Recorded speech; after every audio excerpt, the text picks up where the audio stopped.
Está no ar a Hora do Trabalhador, o programa diário da USTL, União Sindical dos Trabalhadores de Limeira. Seja bem-vindo. Sejam todos muito bem-vindos, ouvintes do programa Hora do Trabalhador, nossos companheiros. Hoje é sexta-feira, um dia delicioso, sagrado para o trabalhador. Amanhã é dia de dar aquela relaxada. Sexta-feira é o dia que todos esperam desde a segunda-feira. Amanhã é sábado. Hoje é sexta-feira, amanhã é sábado, logicamente. Amanhã tem o programa A Hora do Trabalhador Especial. E você não pode perder amanhã a visita do prefeito Mário Botion aos estúdios da Educadora, ao programa A Hora do Trabalhador. O Mário Botion vai bater um papo aqui com o presidente da União Sindical, Benedito Honório Barbosa, presidente do Sindicato dos Rodoviários de Limeira também, o presidente do Sindicato dos Trabalhadores nas Indústrias da Alimentação de Limeira e Região, Arthur Bueno Júnior, e o advogado Jefferson Simmelman vai responder perguntas sobre aposentadoria. Começa às 11 horas da manhã. Não percam o programa especial A Hora do Trabalhador de amanhã, de sábado. Beleza? Hoje nós estamos recebendo aqui a equipe do Sindicato dos Vigilantes. Um abraço ao meu amigo Darcy Chagas, que é cantor nas horas vagas, sempre aproveita aquela manifestação legal, né? Ariana Hopfengartner, Darcy sempre aproveita o momento de relax da manifestação para arriscar de cantor. Uma boa tarde para você. Boa tarde, queridos ouvintes do programa A Hora do Trabalhador. Nessa tarde aqui venho convidar vocês para estar dando uma passadinha no sindicato, tá vendo os benefícios que o sindicato traz. Hoje sempre bom lembrar. Hoje está acompanhando a gente a advogada de Previdência do sindicato, que vai está tirando algumas dúvidas de vocês sobre a aposentadoria, sobre a reforma da Previdência. Eu gostaria de convidar vocês para estar lá sabendo sobre os novos benefícios, o cartão da Home Card, o atendimento jurídico, previdenciário trabalhista, fora outros benefícios, desconto, corte de cabelo para associado. Então, pessoal, dá uma passadinha lá que vocês vão ser bem atendidos. Sindicato dos Vigilantes fica na Praça Adão Duarte do Pátio, número 349, telefone 3451-9092. E como a Ariana falou, nós estamos recebendo hoje ela que realiza esse serviço lá no sindicato, a doutora Martina Catini Bertoldo, advogada especialista em direito previdenciário em aposentadoria. Estava conversando com ela que esse programa nosso de meio de semana, ele é muito rápido e é muito difícil a gente receber perguntas dos ouvintes aí. Se você tiver aí e quiser fazer uma pergunta, pegou no breu aí, ó, quiser fazer uma pergunta para a doutora, telefone 2113 5020, 2113 5020 e o WhatsApp da Educadora 99222 5124. Nós vamos trazer a doutora Martina um outro dia aqui, um sábado, para que ela possa responder mais tranquilamente as perguntas dos ouvintes. Boa tarde, doutora. Tudo bem? Boa tarde, tudo bem? Boa tarde, pessoal aí que está nessa sexta-feira voltando para casa ou então indo trabalhar, né? Porque tem muita gente que trabalha à noite, né? E eu queria agradecer primeiramente a oportunidade de estar aqui com vocês e esclarecer um pouco a dúvida das pessoas, porque o INSS, ele tira o sono das pessoas. Pelo amor de Deus. E todas essas reformas aí que vêm de tempos em tempos, teve há uns 3 anos atrás a MP 664 e agora a PEC 287. Então, assim, isso realmente tira o sono dos trabalhadores, de quem está ingressando no sistema e também, e principalmente, quem está perto de se aposentar, né? Surgem muitas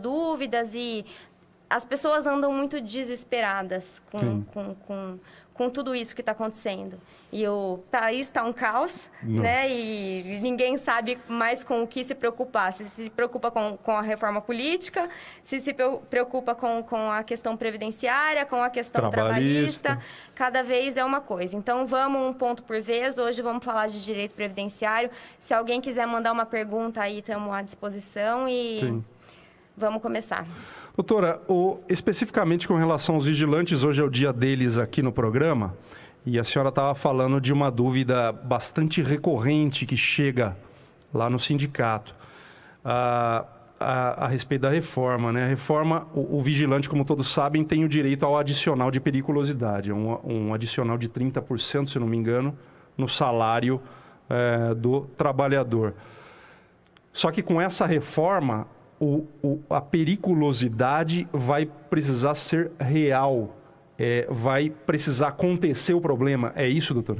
Então, é isso que vai acontecer. E, assim, é muito importante a gente lembrar que um grande problema aqui, o vigilante em especial e as pessoas que trabalham nas condições de insalubridade, periculosidade, exposta a agentes químicos, físicos e biológicos, o que aconteceu foi que, assim, até 1995, a gente tinha um enquadramento por categoria profissional. E, posterior a isso posterior a 1995, salvo engano, abril de 1995, isso passou a não acontecer mais. Então, passou-se a ter que provar, mediante o PPP, LTCAT e tudo isso, a existência do fator, seja ele de periculosidade, insalubridade, enfim. Então, passado isso, passou-se a fazer a prova. E o INSS, de plano, ele nega, né, essa questão aí da periculosidade e insalubridade. Então, temos aí já um problema que ele já existe mesmo antes da reforma. O que passou, o que essa PEC trouxe que, assim, é um prejuízo de grande monta para os vigilantes especificamente? Não podemos esquecer de um outro problema. Há muito tempo, passou-se a reconhecer a periculosidade do vigilante apenas armado. Nós temos julgados, o TRF da Terceira Região, que é o nosso aqui do estado de São Paulo, que passou a realmente reconhecer a periculosidade do vigilante armado, e decisões recentes de 2016 do STJ, que passou a também reconhecer para o vigilante desarmado, porque ele está exposto, né, ao perigo, né? Ele faz a guarda patrimonial e a guarda de pessoas, então ele está exposto ao perigo. Falando da PEC, da PEC 287. Da reforma da Previdência. Da reforma da Previdência aí que era para ter sido votada no dia 2 de maio, não foi, possivelmente vai ser no dia 25. Com ela, a gente passou a ter uma periculosidade, aliás, um prejuízo real e não um prejuízo hipotético. Então, para que realmente tenha o direito à aposentadoria especial, a pessoa precisa efetivamente ter um prejuízo. Perder a audição, perder um braço, tomar um tiro e ficar com uma debilidade motora permanente. Então, assim, ao meu ver, e ao ver de todos os princípios aí da nossa ordem jurídica, é um retrocesso e uma afronta muito grande à dignidade. Muito me assusta ter isso em pauta e pensar que isso realmente pode passar, né, em votação. Quer dizer, os vigilantes que hoje imaginam que vão se aposentar e vão gozar dessa periculosidade, se eles não tomarem um tiro ou se ferirem, eles não vão ter. A gente, assim, pensando em quem está ingressando no sistema hoje, né? Aí a gente passa a tratar daquela questão que é um ponto que chega muito no escritório e no sindicato, que as pessoas trazem. Eu tô quase para me aposentar. O que vai acontecer comigo? Eu entro na regra antiga, eu entro na regra nova, eu tô com medo, né? Então, a lei, obviamente, pensando nisso, e graças a Deus que faça isso, estabeleceu-se uma regra de transição. Então, quem está quase para se aposentar, no caso, assim, que não no caso da periculosidade que a gente está falando, mas da regra de transição chegando próximo a ela, passa-se a ter um pedágio, né? Para poder cumprir o período. Então, por exemplo, uma pergunta que sempre me chega: eu estou com 28 anos de contribuição. e eu me aposentaria com 30, no caso de mulher, né? Uma mulher que não estamos falando de uma aposentadoria de 25 anos, não estamos falando de uma aposentadoria especial.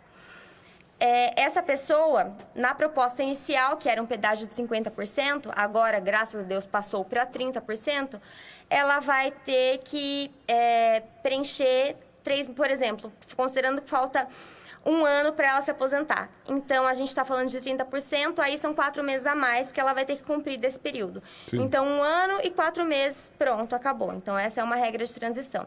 Mas, no caso da pessoa que exerce da periculosidade, quem ingressar no sistema agora vai, se passar, vai ter o prejuízo da lei e, possivelmente, vai ter que realmente sofrer um dano físico. Qual que é a dúvida que mais chega para a senhora lá no sindicato, as pessoas que fazem a consulta, né, com a senhora? Qual que é a pergunta que mais chega a respeito da reforma, o temor diante da reforma? O temor diante da reforma é esse medo, dessa expectativa de eu estou no sistema, eu estou pagando, né, estou contribuindo, já trabalho há muito tempo, o que vai acontecer comigo? Né, eu vou me aposentar? Será que eu vou conseguir me aposentar? Então, esse é o pior problema que é me trazido e que tira muitas vezes a noite de sono das pessoas. Especificamente com relação ao tempo de contribuição. Especificamente com relação ao tempo de contribuição e a questão do fator idade, né? Que também é um ponto que a gente pode falar que é muito prejudicial. Porque a aposentadoria, assim, com a lei nova, aliás, com a PEC, com a reforma previdenciária, caso ela passe, o que vai acontecer vai ser que não teremos mais uma aposentadoria por idade e uma aposentadoria por tempo de contribuição. Ela estabelece um mínimo de 25 anos de contribuição, que antes não, no sistema atual são 15 anos, e um mínimo de idade que ele vai atingir 65 anos para homem, né, que vai ser o mínimo da idade, o que a gente não tinha antes. Então, cumprido o requisito da aposentadoria por tempo de contribuição, a pessoa poderia se aposentar. Eu, mulher, 30 anos, posso me aposentar. Se eu sou especial, 25 anos, posso me aposentar. E isso vai passar a não acontecer mais. Então, isso é um medo que as pessoas têm. As pessoas... Ariana, pois não. Doutora, eu queria saber o seguinte, que nem você disse 25 anos de contribuição, mas esses 25 anos não é para receber integral, é parcial. O integral vai ser 40 anos de contribuição. Sim, tem esse ponto ainda prejudicial. A gente está falando em um período mínimo de contribuição, 25 anos. Então, para você gozar de qualquer aposentadoria... Aliás, de uma aposentadoria que antes a gente falava, vou me aposentar por idade. Hoje, a pessoa ela se aposenta por idade com 60 anos mulher, 65 homem e uma carência de 15 anos, que são 180 contribuições. Com a PEC 287, a pessoa tem que ter 25 anos de contribuição no mínimo para começar a falar em uma aposentadoria. Aí tudo bem, ela cumpriu o requisito de tempo de contribuição mais idade. Ela, mesmo assim, não vai ter uma aposentadoria integral. Então, para que ela se beneficie de uma aposentadoria integral, ela vai ter que continuar pagando, até hoje, o sistema vigente, que já passou e está valendo, que todo mundo sabe, são os 85 pontos, 95 pontos. Então, a partir do ano de 2018, vai começar a aumentar 1 ponto, até que chegue a 100 para homem e 95 mulher. A senhora estava falando aí que, para quem está chegando lá, talvez seja até mais interessante hoje, com a reforma para essas pessoas, em alguns casos, se torna mais interessante. Para quem, por exemplo? Então, torna-se mais interessante para as pessoas que estão próximas a se aposentar. O exemplo que eu dei da colega que perguntou na hora que eu estava saindo lá do sindicato há pouco tempo, 28 anos. Essas pessoas que faltam pouco tempo para cumprir e que vão se aposentar sem ter que implementar a fatalidade, elas acabam sendo beneficiadas. Porque o que acontece? Quantos anos ela tem, desculpa? Ela tem quantos anos, a área? 40 e... Nossa, se ela sofresse o peso da reforma, teria que esperar mais quase 20 anos. Da reforma, mas ela não sofrerá. Não sofrerá. Ela pagar apenas o pedágio de 30%. Passado isso, vai pagar o pedágio de 30% e ela não vai ter que cumprir o requisito idade. Né? Provavelmente vai pegar uma aposentadoria integral em muito pouco tempo. Provavelmente será uma aposentadoria integral, não. Na verdade, é uma aposentadoria integral, mas não é 100%, na verdade. Porque a gente faz... Quando fazemos a soma, né, dos 30 anos de contribuição que vai ser pago com o pedágio, mais os 48 anos, 30 mais 48, sou ruim de conta. 78. Sim. Não vai dar 85. Então, aí tem, assim, o cálculo, ele é de uma outra maneira, porque ele considera a expectativa de sobrevida. E esse é um cálculo que é muito importante de fazer, até é interessante a gente alertar aí os colegas que estão ouvindo, os trabalhadores, porque muitos benefícios, às vezes, eles são, sim, concedidos administrativamente, tá? Então, o trabalhador vai, ele tem um benefício concedido, ele sai muito feliz do INSS, porque ele foi sozinho, ele não precisou do advogado. E aí, quando a gente vai verificar se esse cálculo foi feito da maneira correta, muitas vezes tem uma subtração que seja de R$50 por mês, ou menos até do que isso. Isso somados em anos e anos e anos, é dinheiro do trabalhador que está ficando para o governo, né? Quer dizer, tem sempre que consultar um advogado e o seu sindicato para saber exatamente os seus direitos. Agora, eu falei aqui, dei essa aliviada com relação à reforma, mas peraí, a gente está batendo na reforma sempre. São apenas esses casos de pessoas próximas de se aposentar. Essas pessoas têm vantagens com a reforma. Você consulta o seu advogado, consulta o seu sindicato para saber sobre isso. As novas gerações, as pessoas que estão em idade menos avançada, essas vão sofrer, essas vão viver praticamente, a CNBB já afirmou isso, vão viver uma situação de miséria no futuro. Esse país vai criar uma legião de mendigos. A senhora acredita que isso é real? Que é fatalismo isso? É assustar o povo ou é a realidade? Olha, eu particularmente, hoje, eu estou com quase 30 anos, né? E eu ingressei no sistema não faz muito tempo. Eu exerço a advocacia há 8 anos na área previdenciária. E desde que ingressei no sistema, óbvio, como uma advogada previdenciária, eu passei a contribuir ao INSS. Como autônoma, fiz o meu cadastro, tudo corretamente. E eu sou obrigada a contribuir. Eu sou responsável pela minha contribuição. Até uma coisa interessante, depois da gente abordar num programa maior, mostrar quem é obrigado, quem não é obrigado a contribuir, que isso também é um fator muito que suscita muitas dúvidas. Sim. E passei a contribuir. E hoje eu não sei o que vai acontecer comigo daqui a uns anos, particularmente. Eu contribuo, porque eu sou obrigada a contribuir. O segurado, empregado, ele também é obrigado a contribuir. Tá? Ele que contribui, né? O patrão, né? O empregador que faz o desconto, mas sai do salário dele, ele é obrigado a contribuir. Agora, as pessoas que contribuem porque querem, que são os estudantes, que é a do lar, né? Na verdade, não é empregada diarista, né? Na verdade, a diarista, assim, a empregada doméstica, ela passou a ter direito à carteira assinada e tudo mais recentemente, também em 2015, né? Mas essas pessoas, elas estão passando a não contribuir. E uma outra coisa, assim, que também as pessoas têm muito me perguntado. Eu preciso continuar pagando? Ou posso parar de pagar e guardar esse dinheiro e investir em outra coisa? Né? Assim, falando bem, uma linguagem bem acessível. Eu sou obrigado a pagar? Aí a gente entra naquela questão que até nós estávamos conversando antes de entrar no ar aqui. É um problema muito grande, porque eu sou obrigada a pagar. Se eu não pagar, claro, eu pago se eu quiser. Não tem um empregador que ele vai sofrer uma punição por isso, mas eu vou ficar em débito com a Previdência.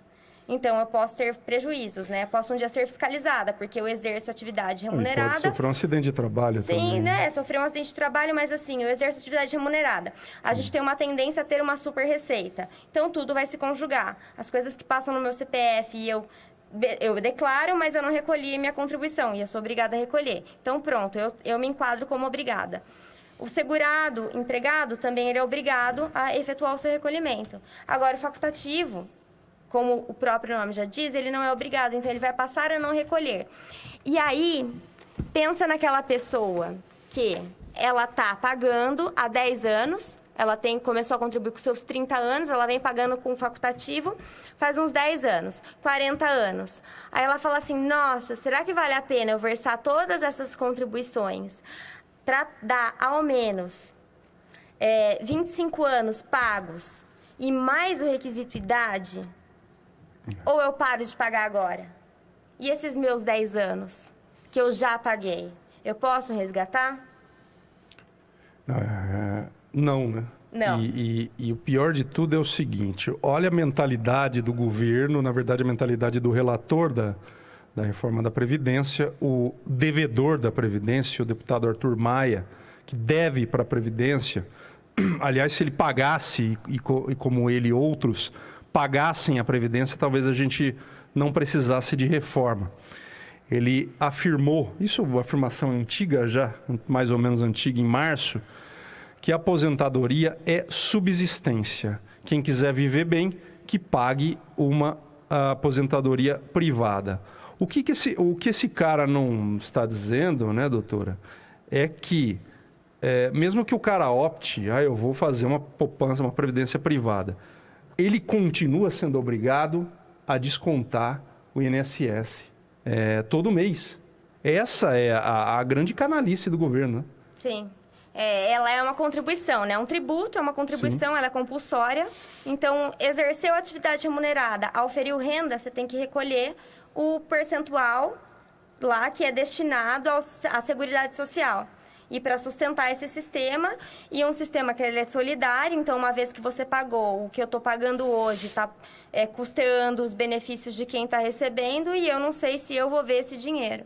Né? Eu não sei o que vai ser de mim daqui a uns anos. Não sei nem se eu vou conseguir me aposentar pelo sistema do INSS, sabe? Então, A senhora está falando, tem 30 anos? Eu tenho 30 anos, eu tenho bastante tempo para contribuir na minha vida. Tem aí 32 anos de labuta, sem perder o emprego. Não perca o emprego um dia, que depois a senhora tem que repor, né? Tem que repor esse período. Na verdade, esse período que não é recolhida a contribuição, ele não é considerado.